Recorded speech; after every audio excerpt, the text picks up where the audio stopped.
Pablo, Silvano y Timoteo, a la iglesia de los tesalonicenses en Dios, gracia y paz sean a vosotros de Dios nuestro Padre y del Señor Jesucristo.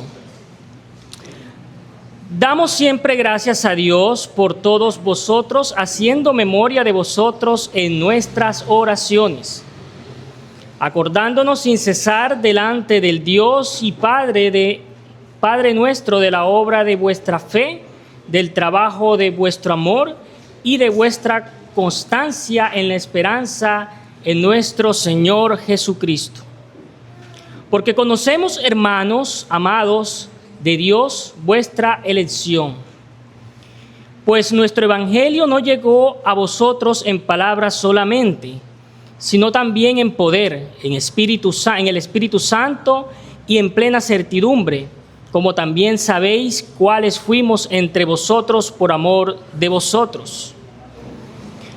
Vosotros vinisteis a ser imitadores de nosotros y del Señor, recibiendo la palabra en medio de gran tribulación con gozo del Espíritu Santo. De tal manera que habéis sido ejemplo a todos los de Macedonia y de Acaya que han creído.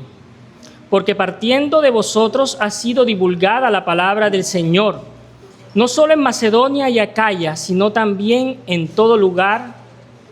Vuestra fe en Dios se ha extendido, de modo que nosotros no tenemos necesidad de hablar nada, porque ellos mismos cuentan de nosotros la manera en que nos recibisteis y cómo os convertisteis de los ídolos a Dios para servir al Dios vivo y verdadero, y esperar de los cielos a su Hijo, al cual resucitó de los muertos, a Jesús, quien nos libra de la ira venidera. Oremos.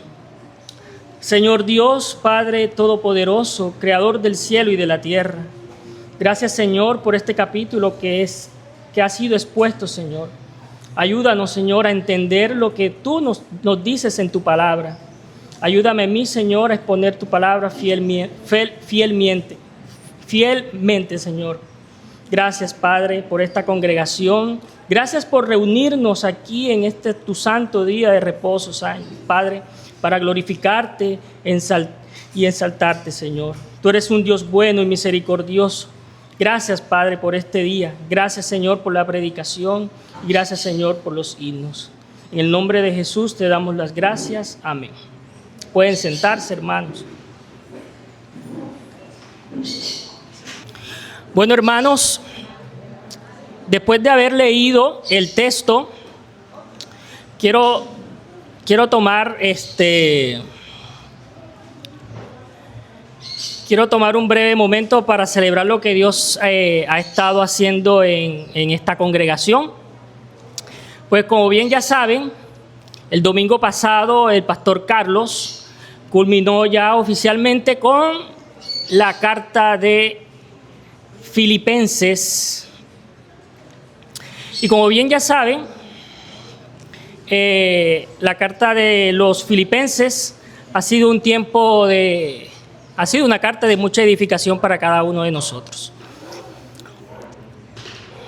Pero sabemos que la palabra de Dios es inagotable y cuando terminamos de leer o cuando terminamos un banquete, ya Dios nos tiene preparado, digamos, otro banquete.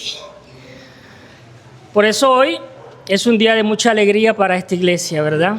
Porque con este versículo o con este capítulo que acabamos de leer, iniciamos oficialmente la nueva serie expositiva de Primera de Tesalonicenses.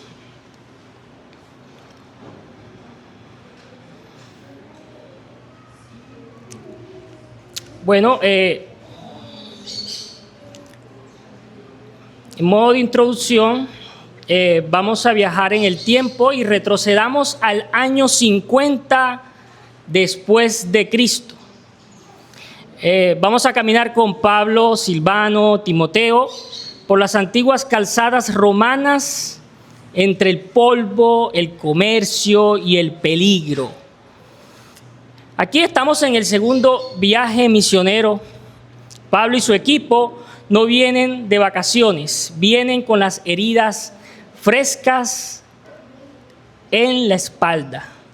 Acaban de salir de la cárcel de Filipos. Han pasado por Anfípolis y Apolonia y finalmente llegan a una ciudad impotente, la cual es Tesalónica. Hermanos, Tesalónica no era un pueblo cualquiera, era la capital de toda la provincia de Macedonia, un puerto estratégico en el mar Egeo y una vía o una ciudad libre. Por allí pasaba la famosa vía Egnatia, que era como una autopista principal del Imperio Romano. Era un lugar lleno de dinero, de comercio internacional y de mucha política.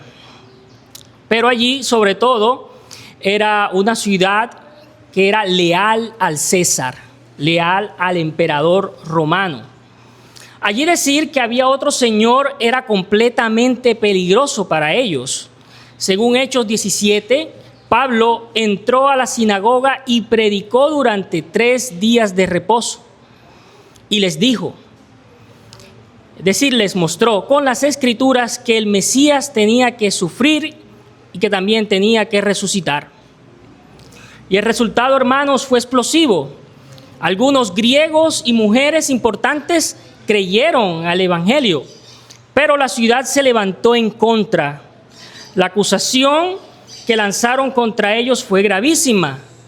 Ellos gritaban, estos que trastornan el mundo entero han venido acá, están actuando contra los decretos del César, diciendo que hay otro rey llamado Jesús.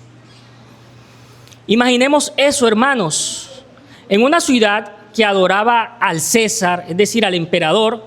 Predicar a Jesús no era solo religión, era visto como una traición política.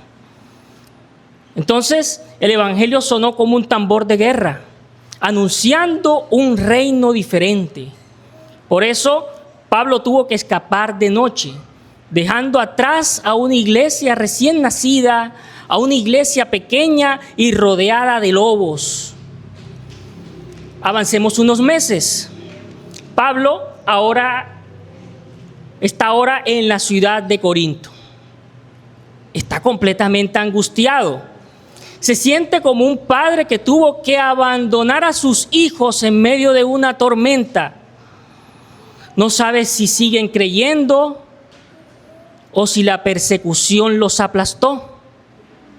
Pero entonces llega Timoteo con buenas noticias.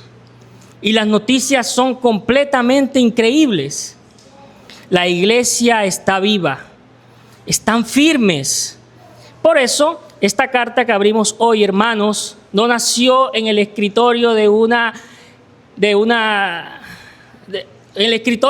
silencioso de una oficina tranquila. Esta carta huele a persecución, hermanos, y también respira esperanza. Es el corazón de un pastor diciéndoles, ustedes son nuestra gloria y nuestro gozo. Pero hermanos, pónganse en los zapatos de esos hermanos por un momento. Cuando estás en medio de esa persecución, cuando te sientes solo, rodeado de hostilidad y repentinamente sin tus líderes, ¿cuál es la tendencia natural del corazón humano? Y aquí es donde nuestro propio corazón, hermanos, nos traiciona. Nuestra condición caída nos lleva a la amnesia espiritual. Empezamos a dudar de quiénes somos verdaderamente. Intentamos sostener con nuestras propias fuerzas. Nos apoyamos en nuestras propias obras, en estructuras humanas, y nos dejamos definir por los problemas que nos rodean. Fácilmente, hermanos, olvidamos quiénes somos, de quién dependemos y de dónde viene verdaderamente nuestra vida espiritual. Nos pasa algo a nosotros hoy, exactamente igual que en ellos en el primer siglo. Pero cuando Pablo toma la pluma, no empieza con un saludo vacío de cortesía. Él empieza lanzándoles un ancla. En un solo versículo, en las primeras líneas de la carta, Pablo va a combatir esa amnesia espiritual, hermanos.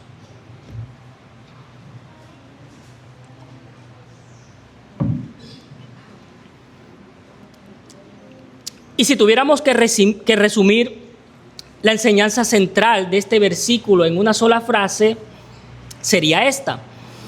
El apóstol Pablo quiere que entendamos que nosotros somos una comunidad que existe en una relación viva con Dios y que dependemos continuamente de su gracia y de su paz.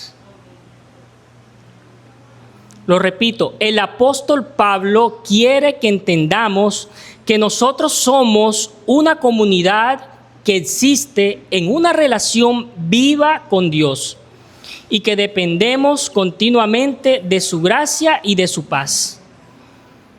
Hermanos, a través de este único versículo que vamos a estudiar el día de hoy, vamos a desglosar esta verdad en 4 fundamentos que no debemos olvidar jamás, si queremos mantenernos firmes. Miren sus Biblias en el versículo 1, por favor, y veamos la primera de estas verdades. Por eso he titulado este mensaje como el fundamento de nuestra identidad.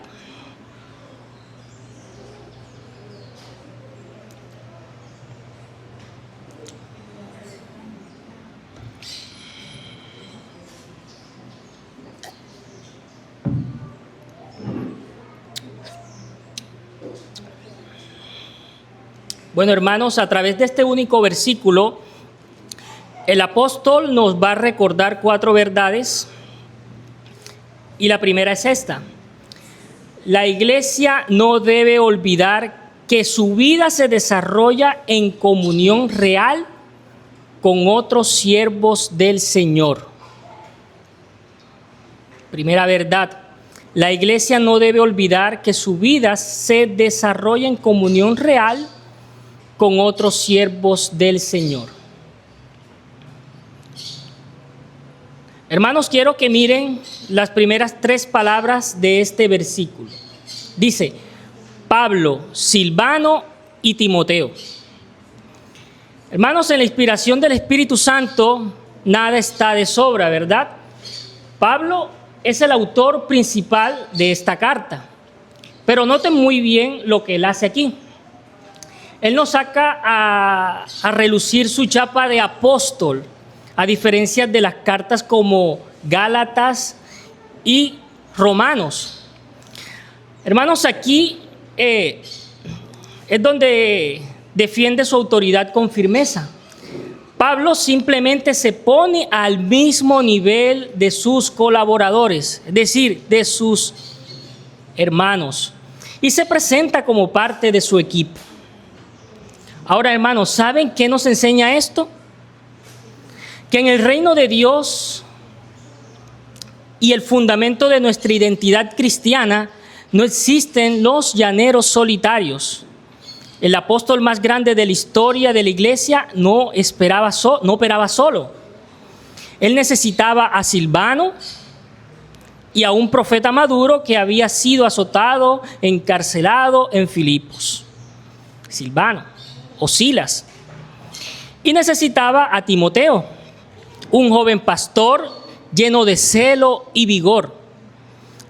Eran diferentes en edad, en trasfondo y en dones, pero ambos los 3 servían juntos a Dios. Y aquí, hermanos, nuestra amnesia espiritual nos juega una mala pasada, porque a nosotros, por causa del orgullo, nos encanta la idea de ser cristianos independientes. Creemos que podemos sostener nuestro propio ministerio o nuestra fe aislados de los demás. A veces pensamos, yo solo necesito mi Biblia, no necesito a nadie más. Lo que siempre nosotros pensamos. Hermanos, si el apóstol Pablo necesitaba a sus hermanos para el avance del evangelio, ¿cuánto más nosotros, la iglesia, no debe olvidar jamás que nuestra vida se desarrolla en comunión? No fuimos diseñados para sobrevivir la persecución. Fuimos diseñados para avanzar en equipo. Pero presten atención, hermanos, porque este equipo pastoral no está escribiendo al vacío. La comunión que ellos tienen se derrama hacia una comunidad específica. Miren cómo continúa el versículo. Porque esto nos lleva a nuestro segundo punto. Dice así, nuestro segundo punto. La iglesia no debe olvidar que es una comunidad concreta e históricamente identificable.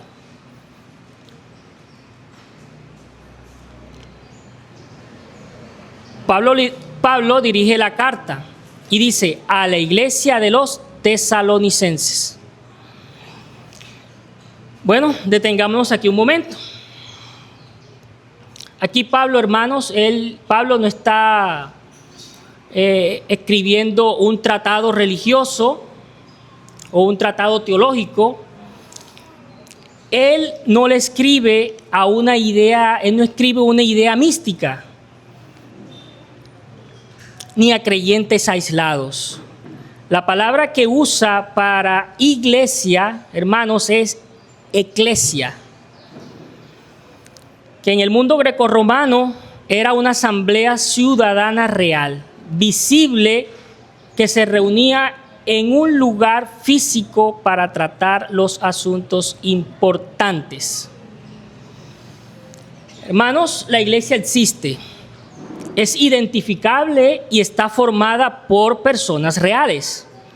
La iglesia en Tesalónica no estaba formada por ángeles inmaculados. No estaba formada estaba formada por hombres y mujeres de carne y hueso. Personas como tú y yo. Personas con nombres y apellidos. Personas que al día siguiente tenían que levantarse para ir a trabajar. Personas que sudaban, que sufrían presión económica, que sentían terror cuando escuchaban los gritos de esa persecución en el siglo I. Eran pecadores redimidos, llenos de temores, también llenos de dudas. Eran personas reales. Hermanos, y hoy en día es muy común escuchar a personas decir, yo amo a Dios, pero no quiero saber nada de la iglesia. Yo oro en mi casa. Yo escucho buenos sermones por internet. Y con eso me basta. Dicen así. Hermanos, eso es una aberración a la luz del Nuevo Testamento. Dios no te salvó para que seas una isla espiritual. Hermanos, nuestra amnesia espiritual nos hace buscar una iglesia no nos hace buscar una iglesia perfecta. Llegamos a la congregación, nos ofendemos porque un hermano no nos saludó bien. Y en nuestro orgullo decimos, esta iglesia está llena de hipócritas, mejor me voy.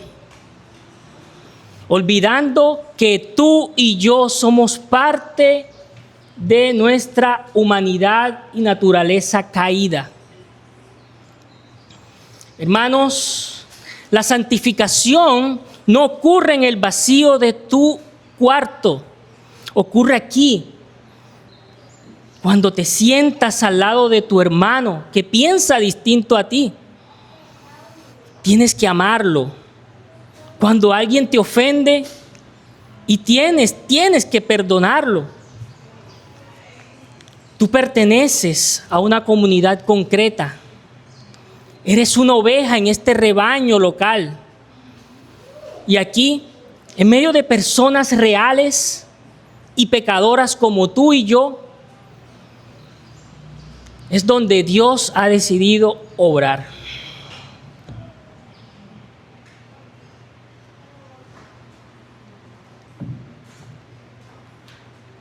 Ahora bien, hermanos, si nos quedáramos solamente con eso, seríamos simplemente un club social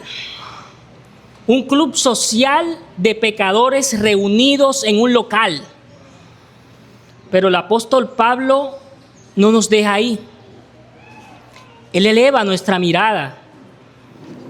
Si somos una comunidad visible aquí en la tierra, pero ¿cuál es nuestra posición espiritual, hermanos, delante de Dios? Miren de nuevo sus Biblias, por favor, porque el texto nos lleva a una profundidad aún mayor. Y esto nos lleva a nuestro tercer punto. Y nuestro tercer punto es, o nuestra tercera verdad es, la iglesia no debe olvidar que su identidad está definida por estar en Dios Padre y en el Señor Jesucristo.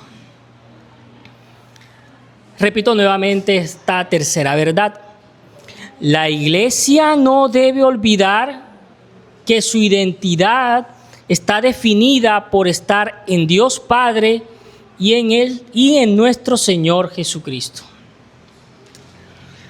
Vean, hermanos, cómo el apóstol Pablo continúa definiendo la identidad de esta comunidad.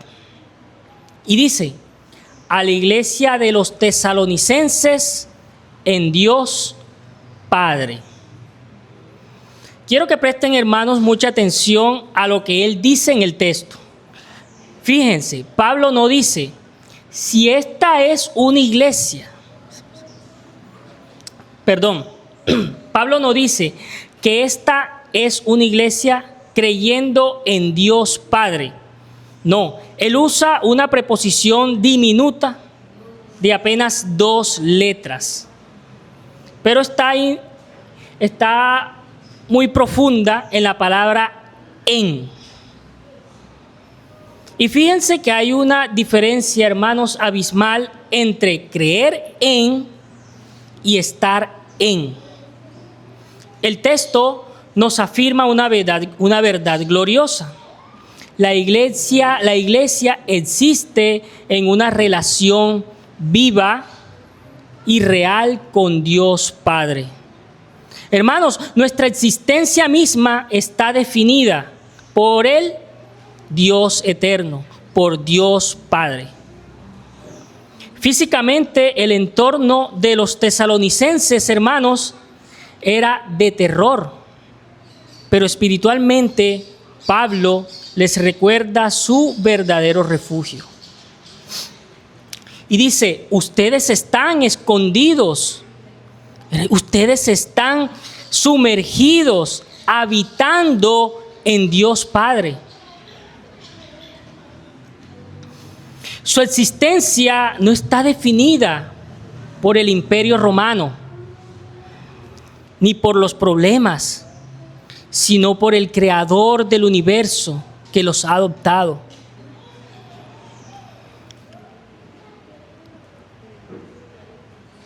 Hermanos, cuando olvidamos que estamos en Dios Padre, empezamos a definir nuestra existencia por otras cosas. Te defines por tu estatus, por tu cultura o por tus fracasos. Vives como un huérfano espiritual. Pero el Espíritu Santo te dice hoy, no, tú existes en una relación real y directa con Dios Padre. Hermanos, pero presten mucha atención, porque el apóstol Pablo no pone un punto aparte. Aquí la identidad de la iglesia tiene dos pilares que son absolutamente inseparables. Nuestra posición espiritual, hermanos, no descansa solo en la paternidad de Dios. Miren el texto nuevamente. Pablo dice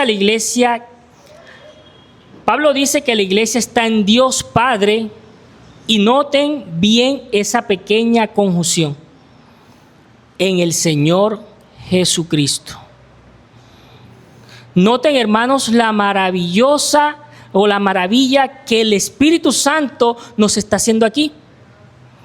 Pablo coloca a Jesucristo exactamente en el mismo nivel de la deidad y de la autoridad de Dios Padre.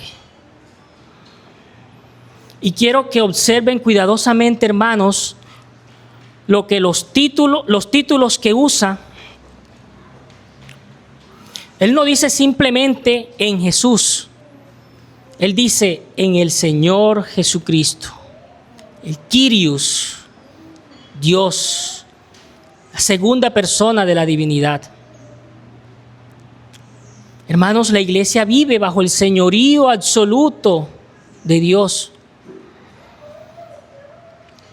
La iglesia no existe separada de Dios.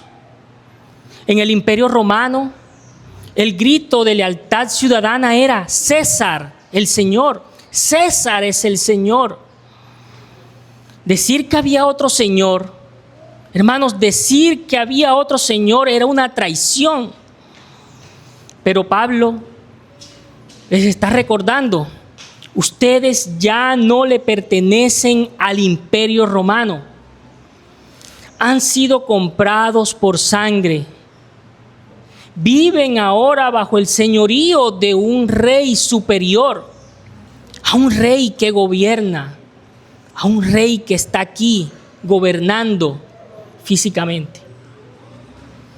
Hermanos, nuestra naturaleza caída es rebelde.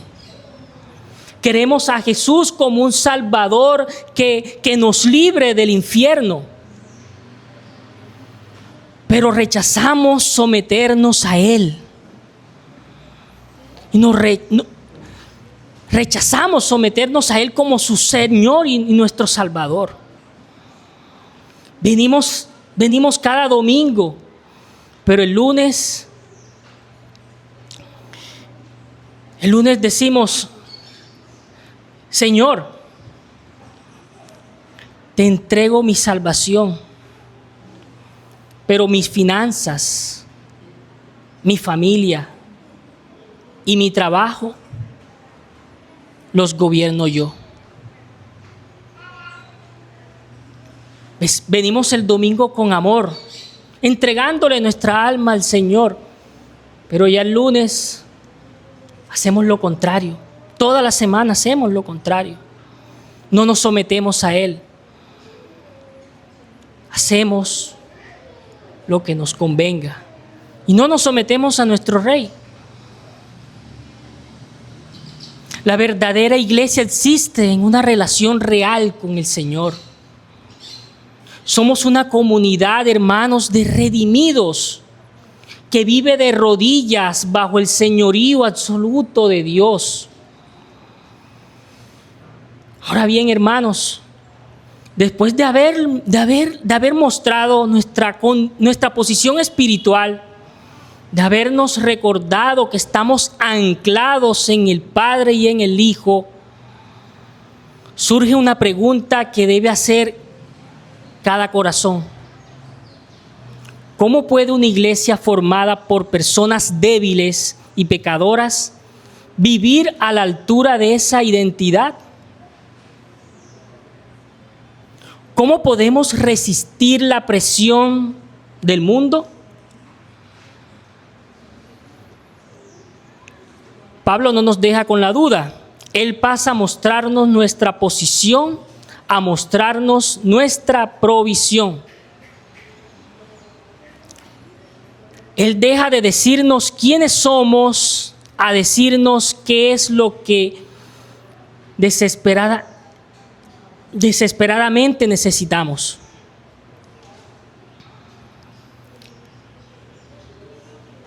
Miren nuevamente sus Biblias en la segunda mitad del versículo 1, porque esto nos introduce a nuestro cuarto y último punto.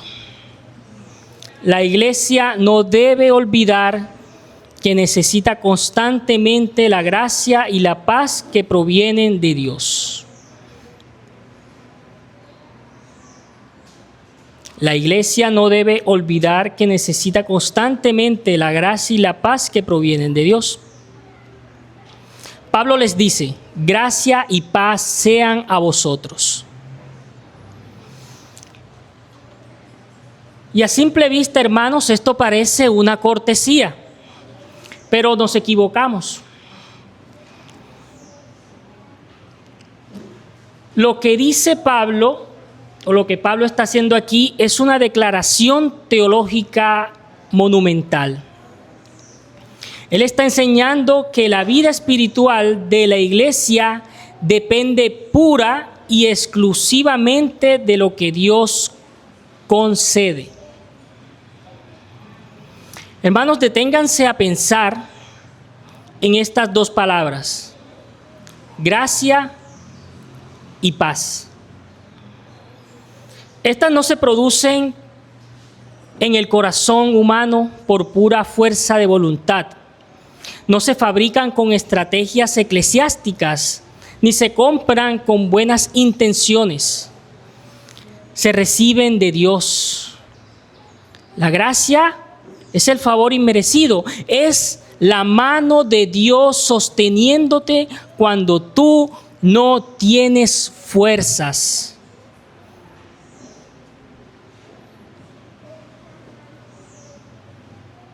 Y Pablo les dice a estos hermanos que están sufriendo al borde del colapso: lo que ustedes necesitan para seguir adelante no es más fuerza de voluntad.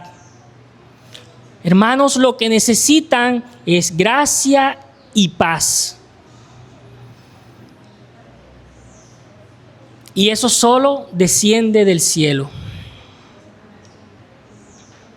Hermanos, a nosotros nos encanta la autosuficiencia. Creemos que operamos nuestra vida espiritual como si fuera una empresa. Pero el texto te derriba al suelo. Toda tu vida espiritual depende de la gracia y de la paz que Dios te concede. Eres un mendigo espiritual que necesita extender las manos vacías todos los días. Pero hermanos, antes de terminar, hay un detalle en este versículo que es tan sutil como profundo, y no quiero que lo pasemos por alto. Pablo menciona dos cosas. Ya habíamos dicho, gracia y paz. ¿Se han preguntado por qué en ese orden? Gracia y paz. En la Biblia el orden de las palabras nunca es accidental. Ustedes jamás se encontrarán en el Nuevo Testamento el saludo invertido. Nunca leerán paz y gracia. Siempre es exactamente el orden, gracia y luego paz. ¿Por qué? Porque el apóstol Pablo asume una realidad teológica inquebrantable. Hermanos, la gracia es la fuente y la paz es el resultado. Escúchenme bien. Primero, Dios da la gracia. Y solo entonces la iglesia puede recibir la paz. Tú no puedes tener el fruto si primero no tienes la raíz. Nosotros anhelamos la paz. Queremos paz en la mente. en los matrimonios. En medio de la crisis queremos paz, pero intentamos fabricar esa paz en nuestras propias fuerzas. Manipulamos, buscamos seguridad en el dinero, intentando conseguir paz sin tener que depender de la gracia de Dios. Pero es imposible. Si intentas tener paz saltándote la gracia, vas a terminar exhausto. Toda nuestra vida espiritual, hermanos, depende de vivir con las manos abiertas, para que de la fuente inagotable de su gracia fluya hacia nosotros esa paz que sobrepasa todo entendimiento.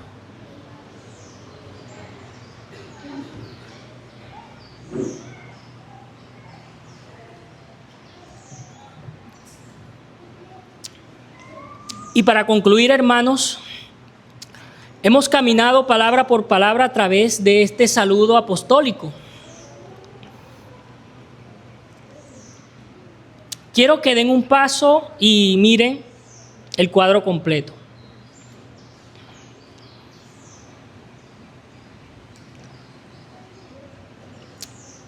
Hemos estudiado, hermanos, este libro o este versículo para que el Espíritu Santo sane nuestra amnesia espiritual.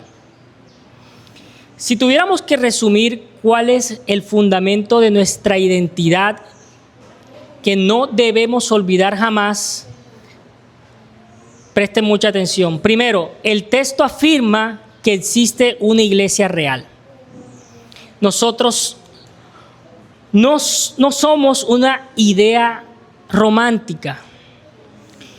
Somos una familia concreta, imperfecta, unida en comunión, pero redimida por la sangre del Cordero. Segundo, la iglesia existe en Dios Padre. Tu identidad no te la dan tus fracasos ni tus victorias terrenales. Tu refugio más seguro es que tú habitas en el Creador del universo, quien ahora es tu Padre celestial. Hermanos, esa iglesia existe en el Señor Jesucristo. No somos dueños de nuestra propia vida. Hemos sido injertados en Él y vivimos redimidos bajo el señorío absoluto. No existimos separados de Jesucristo.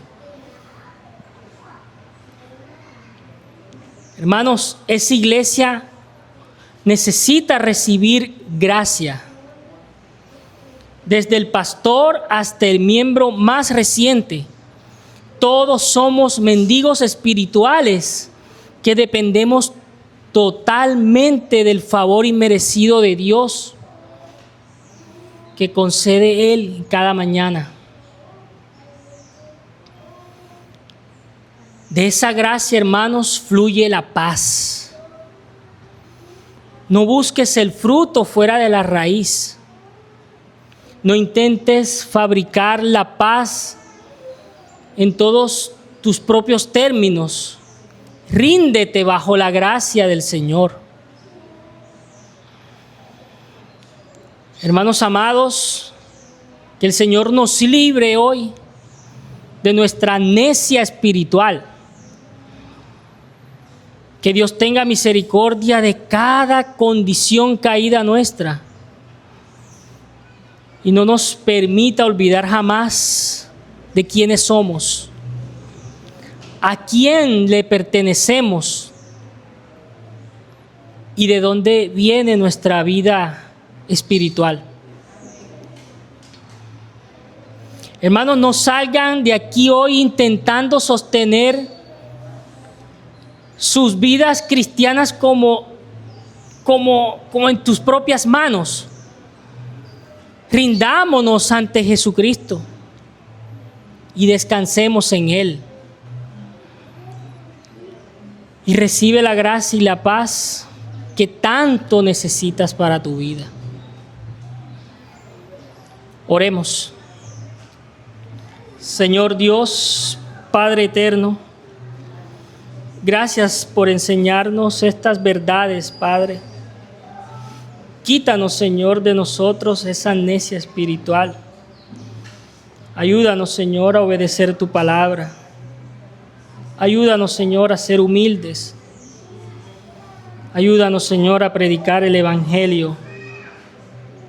Seamos diferentes, que seamos luz, Señor, ante las naciones. Sabemos, Señor, que tu Evangelio está siendo extendido. Que muchos, Señor, de los elegidos reconozcan, Padre, entren a tu gracia. Oramos, Señor, por esta congregación Sublime Gracia. Ayúdala, Señor. Ayuda a tu iglesia, Padre, que sea luz, Padre. Te pedimos, Señor, que nos ilumines en cada momento. Te pido, Señor, que obedezcamos este mandato de reunirnos en este día para glorificar tu nombre, Padre. Ayúdanos, Señor, a tener una vida espiritual, una vida que sea de amor hacia ti, que dependamos de ti, que dependamos de tu señorío, Padre.